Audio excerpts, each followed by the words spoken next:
I guess, Stan, can we talk about the Dickinson deal? You know, people wonder, like, was it close to having all of that as one package when you started with Murphy, or did that talk just come after the Murphy trade? Yeah, it did come up originally, but it was, I think as things moved along with the Murphy trade, it was hard to put everything together, and I think it became a time-sensitive thing to where Kyle wanted to make sure that we were able to close one deal, and then he said we can revisit this as we get going into the week. So that was how that all played out. But yeah, this was something we were hoping might be able to come together, and then after we completed the Murphy trade, we had a lot of other conversations around the league on different options, and we just kept coming back to the things that the trade would ultimately solve for us, and that's how it all came together eventually. Dickinson's role is pretty clear. I think third-line center, a guy who can play tough minutes, help out on your penalty kill. What about Doc and maybe where you see him? Is that one more of a future deal, not just about this year? Yeah, I will start with Dickinson first. I think the thing that really is impressive about his game is the fact that he takes pride in that role, and I think he's got a very clear job to do, and he embraces that. He does it very well, and I think, you know, I've thought about this over the last few months here. I think the real important part for our team to be successful is we're trying to build a team. And we're not just trying to build a collection of players. There's a difference there. Just trying to just bring in players who individually are talented. We're trying to put together a team, and I think that's the thing that I kept coming back to leading into this week was we need some specific players that can fill some roles, and definitely think Murphy and Dickinson can do that. And then Colton Doc is the player I'm familiar with. I drafted him, and I think the part I love about Colton's game is his energy, his style of play. He's a big kid. You know, the thing you notice about him is he's strong, he's physical, but he also has the ability to score. And, you know, in junior, he was able to put the puck in the net pretty well. So he's got an offensive mindset, but I think he understands his role very well, which is to bring some energy to the group, provide some physical play. He's got a lot of enthusiasm to his game. He's a very excitable person too. He brings a lot of energy to the group, which I think is something that we've talked about internally here. It's important to have that, to have some excitement, and you know, the fact that he's from here, I think, is also a great story. Just, you know, playing in your hometown, I would imagine is a pretty good opportunity for him. But I think, yeah, he's just starting his NHL career. I think he's shown his first couple years pro, he really worked through the American League, and like he rolled his sleeves up and got to work, and he earned his progression to the NHL, and now he's trying to establish that role in the NHL. And I think, you know, he's shown he can do it. It's now, as a young player, learning the consistency to be able to do that every night, bring an element that your coaches value, but also your team needs, and then eventually becoming, I think, you know, looking down the road, he's a power forward type of player. I think that's something that you look around the league, I think that's what a lot of teams are looking for, especially this time of year. I think his skill set is going to match nicely. So when you look at those three players, they all have very specific identities, and they bring an element that I think our team was missing, and that's what we're most excited about. Stan, you got $475,000 of cap space. Are you done, or can you find another team that will retain some money in a contract and you can get something else done? Well, that's what we're going to spend the next 24 hours talking through. I would imagine that we're done, but I don't expect to make other moves. But, you know, part of our job is to see what's out there. But I think if I'm looking at where we're at, I think any further addition wouldn't be a significant one. If it is in a depth role, something that made sense, certainly we'll look at it. But most likely, I would say this is our team. And why didn't it work with Mjupani here? Great question, Jim. We all thought it would, and we wanted it to work, and it just didn't. The way I look at it was, we started the year in October, and he was playing up in the top 6, which is where we envisioned him finding his role this year. Our team didn't get off to the greatest start, and I think in the process of that, he kind of got swept up in that, and I'm not trying to say that he was outstanding. I didn't think he was actually that bad, but our team wasn't great, and then we moved some things around, and once he moved out of that top 6, then the rest of the group, their own game started to play better. It's kind of independent of Mjupani, but then once he moved out of there, he had a hard time finding a role. So, great question. Obviously we wish it would have worked out better. I got to say, he was a true professional throughout all this. Like, he's a great attitude. He never complained once. He just wanted to play hockey, and happy for him to get a new opportunity somewhere else to hopefully, recapture his NHL career. Do you have a philosophy on that? So every GM makes a deal that doesn't work out. You've moved on from that pretty quickly and successfully, I guess. Do you have a GM's philosophy on when you do make a deal that doesn't pan out the way you wish? I guess the philosophy is you try to give it an opportunity to come together, and when it just doesn't appear for whatever reason, whoever's fault, whether it's on me as the manager, for the players or the coaching staff or the player, it's usually sort of a combination. I think it's rare that it's just one person who's at fault. But I think once you make that determination that this just isn't working, then you don't want to double down on that. You want to try to turn the page and see, we tried it, it didn't work. That's on me, and I own that. We want to make sure those things don't happen going forward. But when it does, I think you have to try to pivot best you can. And I think in this case, we ended up in a good spot. Okay, maybe you can help us with this. We were talking to Chris Knobloch, and this team's never really had that traditional third-line center that I think Dickinson is. Right. And McDavid's, if he's going to play against the first-line guys, well, McDavid's always played against first-line guys. Is there a philosophy that when you talk about building a team and filling in some of these roles, like the other day Connor played 27 minutes, is this an effort to maybe play your best guys perhaps a little less, but in more specific situations, you know what I mean? Yeah, I think you never want to take minutes away from Connor and Leon. But I think there's an element to that. And I will say that the flexibility to, it's not so much that we don't want Connor playing against the best players.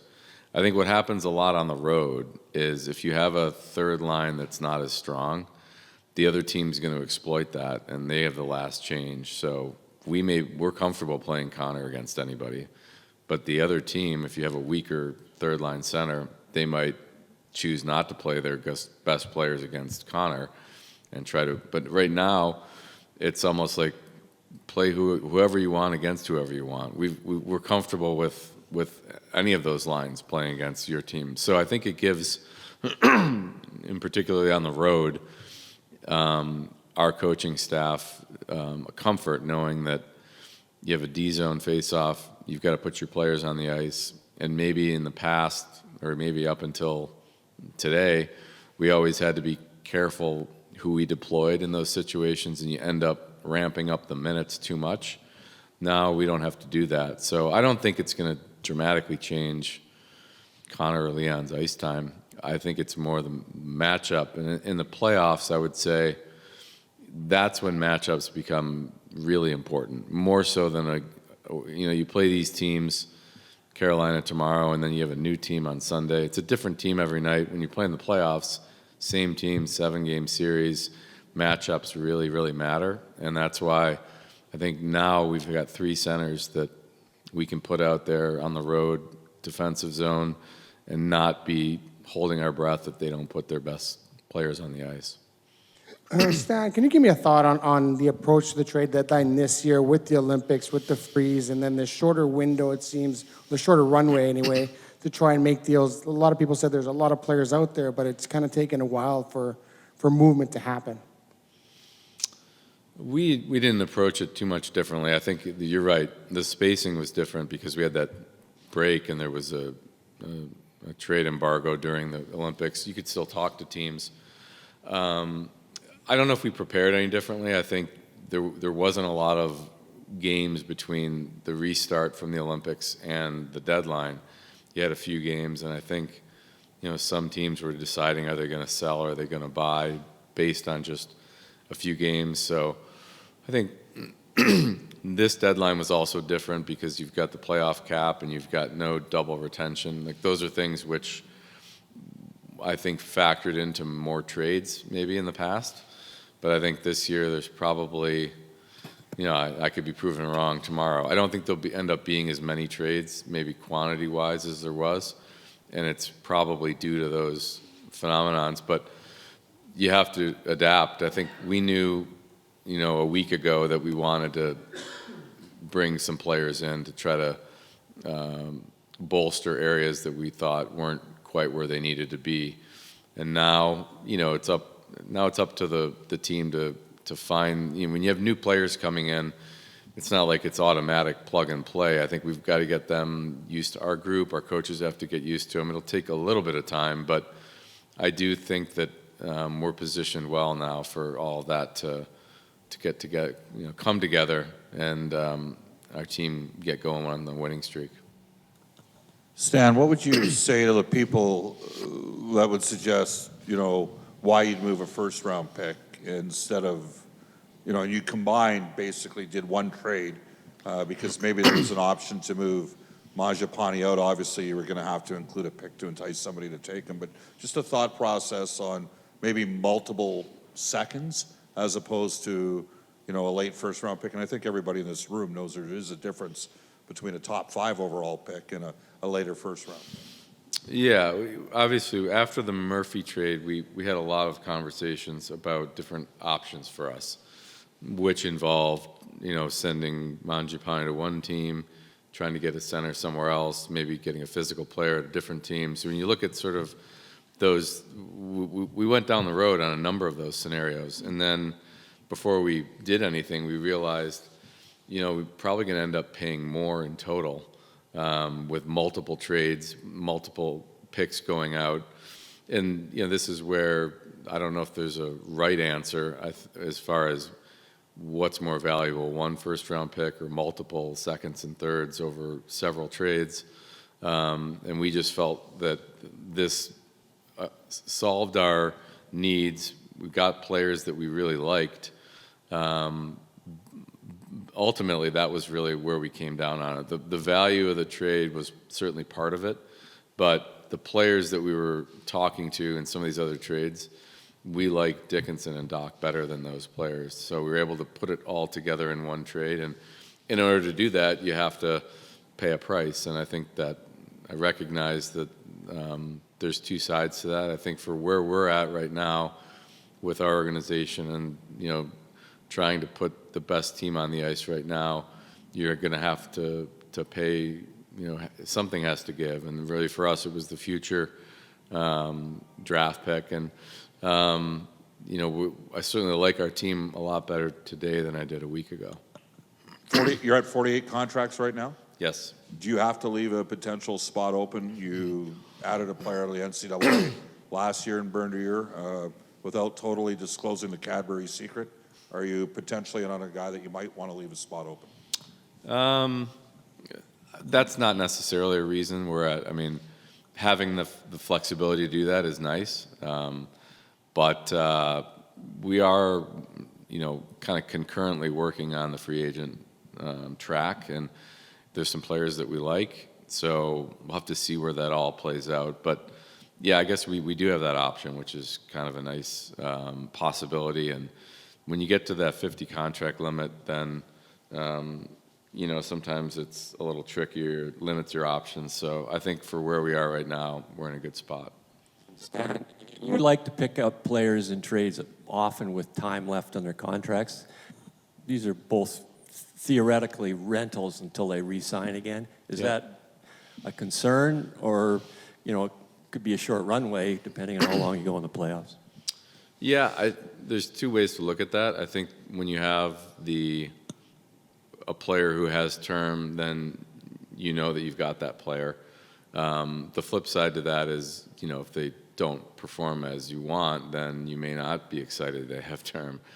And then the other part of it is if you have a player who's a UFA, but then you get a chance to work with them closely. They get to see what you're all about, not only, your team, but your coaching staff, the environment here in Edmonton. And I think it's an opportunity if they're playing well and we like them. I think the fact that they're UFA isn't that big of a deal. I think you can usually try to entice them to stay. So there's value both of those scenarios. There's certainty if you have a guy that has another year or two. But if they don't perform the way you like, then that can be a negative too. So I wouldn't say that it's clear cut on which one's better. I think there's pluses to both of those. And this year we have two pending UFAs. And one last question. Dickinson's a left shot. You don't have very many right shot centers. Was that something you were looking for in weighing whether you get Dickinson, who's really talented, but he's a left shot face-off guy, so is Henrique, so are all the other guys, as opposed to looking for a right shot center? Yeah, I mean, you're for sure we talk about that and we search for it. I think, and I don't want to diminish the value of face-offs because they are very important. But even like the best face-off guy is probably 57, 58. It's a little bit better than a 50-50. It's not like the top face-off guys are 90%, and then if you get them, you win every face-off. So I think sometimes there's a little bit too much of an emphasis on that because we're talking the margins between 49 and 57% is a great face-off guy. So, but yes, we did look at that. But at the end of the day, there's more to the game than just face-offs. So we have to find a player that we think can play the game. If you lose the face-off, you still got to finish your shift there. And we like Jason's ability to do that. Stan, right now you got Doc and Szymanski as two guys who maybe rotating on your fourth line, both young guys. Mm-hmm. Is that a consideration all to look for maybe another depth guy just so you could maybe play regularly? Yeah, those are things we're going to focus on today and look at what our opportunities are. And I think Josh has had a great year. I mean, you think of how far he's come. A year ago he's playing in the German league, and then he comes North America, plays pro, goes to the Olympics, plays NHL games. Like he's come a long way, but he's come that way through. I think you got to credit our group in Bakersfield. They've done a great job with him, the coaching staff and the development staff working with him. So a lot of that has come through their hard work and his ability to play. So you're right. We don't want him, if he's not going to be like an everyday player, then we want to make sure he continues his progression. So that's something we're going to talk through over the next day here, and ultimately but I think it's clear that he can play in the NHL now. It's just a matter of if he's going to be playing every night, that's great. If not, then we'll look at options there.